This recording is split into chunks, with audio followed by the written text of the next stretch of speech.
नमस्कार मित्रों, मैं हूं प्रोफेसर शेष करण चारण और आप देख रहे हो मेरा YouTube channel click for career.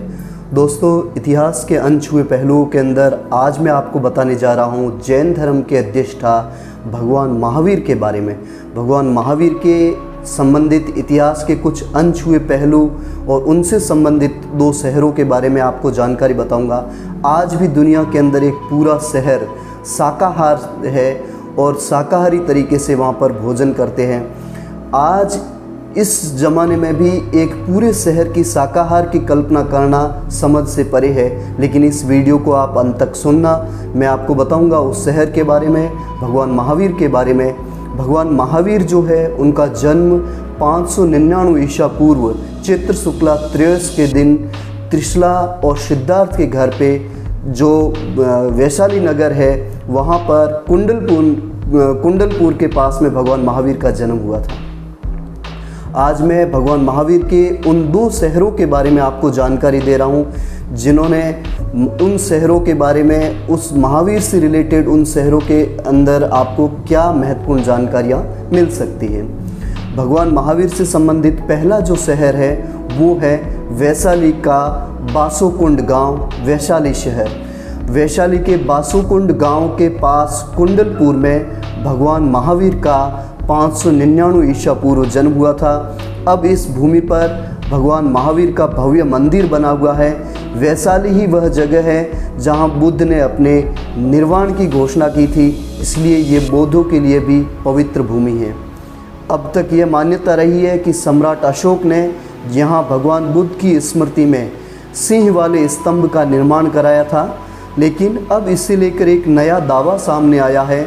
नए उत्खनन में मिले पुरातात्विक अवशेषों पर शोध कर रहे जैन दार्शनिकों ने यह दावा किया है कि यह अशोक स्तंभ भगवान बुद्ध नहीं बल्कि भगवान महावीर की दीक्षा की स्मृति में बना गया मनोज्ञ स्तंभ है। दावा इसलिए किया जा रहा है कि इतिहासकार सच्चिदानंद चौधरी की किताब के हवाले से वैशाली इंस्टीट्यूट ऑफ रिसर्च के डॉक्टर RC जैन और वैशाली के महावीर पुस्तक के संपादक राजेंद्र जैन कहते हैं कि महावीर ने ज्ञात्रवन में 12 वर्ष तपस्या के बाद राजा बकुल के भवन में प्रथम आहार ग्रहण किया था।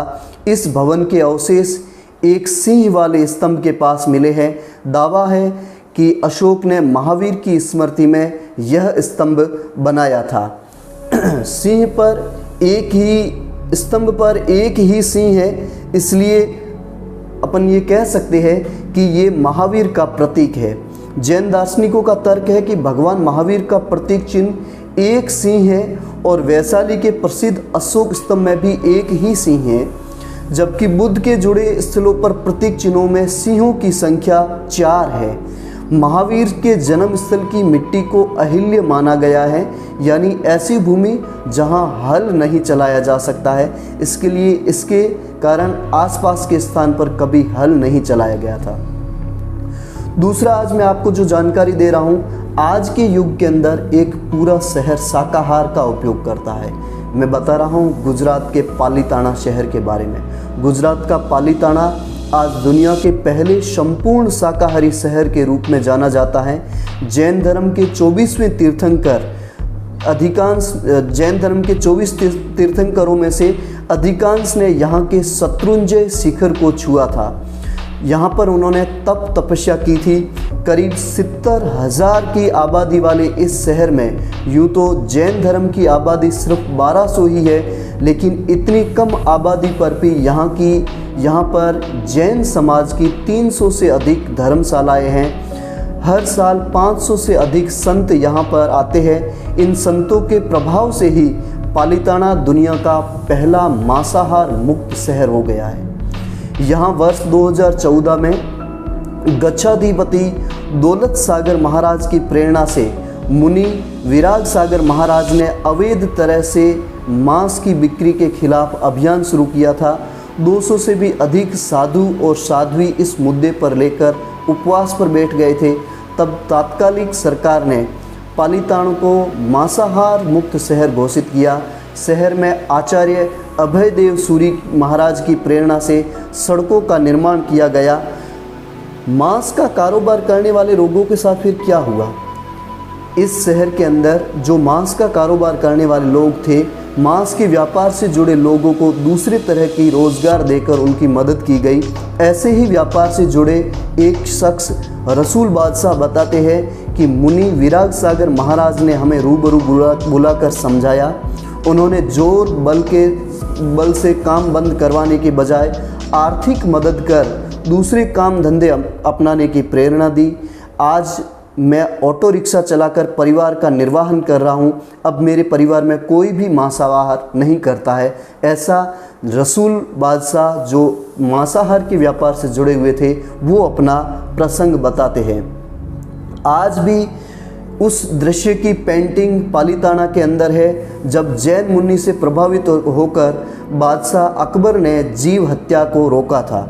मैं आपको इसके बारे में जानकारी दे रहा हूँ। सूरत के एक जिनालय में हरि विजय सूरी जी से अकबर की मुलाकात की यह पेंटिंग लगी हुई है।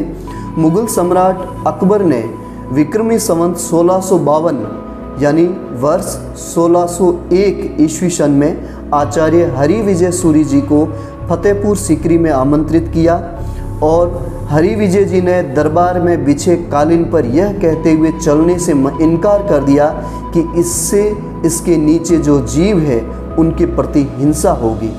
अकबर अहिंसा के इतने ऊंचे आदर्श से प्रभावित हुआ, उसने पर्यूषण सहित खास तिथियों पर जीव हत्या पर रोक लगा दी। कहा जाता है कि उसने शाकाहार को भी अपना लिया था।